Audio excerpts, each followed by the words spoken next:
4 నిమిషాల వీడియో ఎవరు వింటారు అనుకోవద్దు, వినండి ప్లీజ్. స్వయం ప్రకటిత మేధావులు అంటే ఎవరు, వాళ్ళ లక్షణాలు ఎలా ఉంటాయి?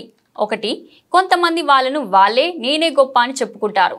2, మన చుట్టూ ఉన్న సమస్యలు, మన స్థాయి, మన హోదా ఏంటి ఇవన్నీ వదిలేసి ఎక్కడ మనకు అందని మనకు మించిన కబుర్లు చెబుతూ ఉంటారు. పవన్ కళ్యాణ్ గారు నిన్న మాట్లాడింది ఒకసారి చూడండి. ఇప్పుడు ఏం చేయాలంటే సార్,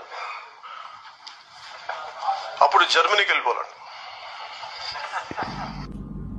ఏంటి పవన్ కళ్యాణ్ జర్మనీ వెళ్ళాలా? వైఎస్ఆర్ కాంగ్రెస్ పార్టీ వాళ్ళు ముందు ఇండియాలో ఏం జరుగుతుందో తమరికి తెలియదు కానీ జర్మనీలో ఏం జరుగుతుందో కావాలి తమరికి. ఏంటి సార్ జర్మనీలో? మన రాష్ట్రంలో ఏం జరుగుతుంది, మన పక్క రాష్ట్రాల్లో ఏం జరుగుతుందో కూడా తెలియదు.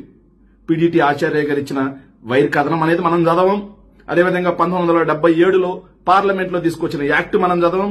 2008-9లో ఆంధ్రప్రదేశ్ అసెంబ్లీలో తీసుకొచ్చిన యాక్ట్ మనం చదవం. కానీ మనం స్టేట్మెంట్లు ఇచ్చేస్తాం. ఎందుకంటే మనం మేధావులం కదా, స్వయం ప్రకటిత మేధావులం కదా సార్.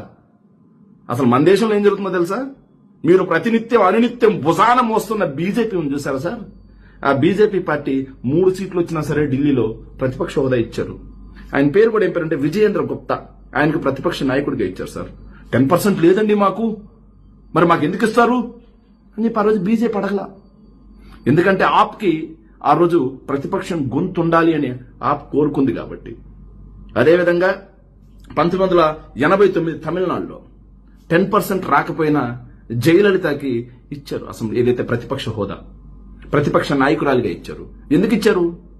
ఆనాడు కరుణానిధి గారు జయలలిత గారు ప్రతిపక్ష నాయకురాలుగా ఉండాలి, ప్రతిపక్షం గొంతు ఉండాలి, ప్రజాస్వామ్యం రక్షించబడాలి, రాజ్యాంగం రక్షించబడాలి అనుకున్నారు కాబట్టి ఇచ్చారు. అదేవిధంగా 1994లో ఎన్టీ రామారావు గారు పి జనార్దన్ రెడ్డి గారికి ప్రతిపక్ష నాయకుడిగా, కాంగ్రెస్ పార్టీకి ప్రతిపక్ష పార్టీగా హోదా కల్పించారు, మైక్ ఇచ్చారు. ఎందుకు ఇచ్చారు? ప్రతిపక్షం గొంతు వినిపించాలి కాబట్టి, సభా హక్కులు కాల రాయకూడదు కాబట్టి, ప్రజా సమస్యలు మొత్తం కూడా అసెంబ్లీలో వినిపించాలి కాబట్టి, అదేవిధంగా రాజ్యాంగం గొంతు నిలిమి చంపకూడదు కాబట్టి వాళ్ళు ఇచ్చారు పవన్ కళ్యాణ్. ఇవన్నీ మనకు తెలియదుగా. ప్రతిరోజు ఢిల్లీ పోయి వస్తామంటావు, కానీ ఢిల్లీలో ఏం జరిగిందో తెలియదు. చిన్నప్పటి నుంచి మార్షల్ ఆర్ట్స్ నేర్చుకున్న తమిళనాడులో ఏం జరిగిందో తెలియదు. ఏదైతే ఎక్కడైతే తమరు ఇల్లు ఏర్పాటు చేసుకుని, ఫామ్ హౌస్ ఏర్పాటు చేసుకుని సినిమాలు చేస్తున్నారో ఆ హైదరాబాద్ అసెంబ్లీలో ఏం జరిగిందో మనకు తెలియదు. కానీ జర్మనీది మనకు కావాలి. సిగ్గుండాలి కొంచెమైన పవన్ కళ్యాణ్ మాట్లాడే మాటకి. 12 సంవత్సరాలు 6 పార్టీల జెండాలు మోస్తే, 3 పార్టీలతో పొత్తు పెట్టుకుంటే, 3 సార్లు పోటీ చేస్తే ఒక్కసారి లింగు అని గెలిచావు. అది పిఠాపురం వర్మదేవాల గెలిచావు. నువ్వు కూడా మాట్లాడితేట వచ్చింది కూడా 6% ఓట్లు. 6 పార్టీల జెండాలు మోస్తే 6% ఓట్లు వచ్చాయి. నువ్వు కూడా వైఎస్ఆర్ కాంగ్రెస్ పార్టీ గురించి మాట్లాడితే ఎట్లా పవన్ కళ్యాణ్? కొంచెమైనా ఉండాలి కదా మాట్లాడేటప్పుడు. ప్రజలు నవ్వుకుంటారే అనేది కూడా లేదా?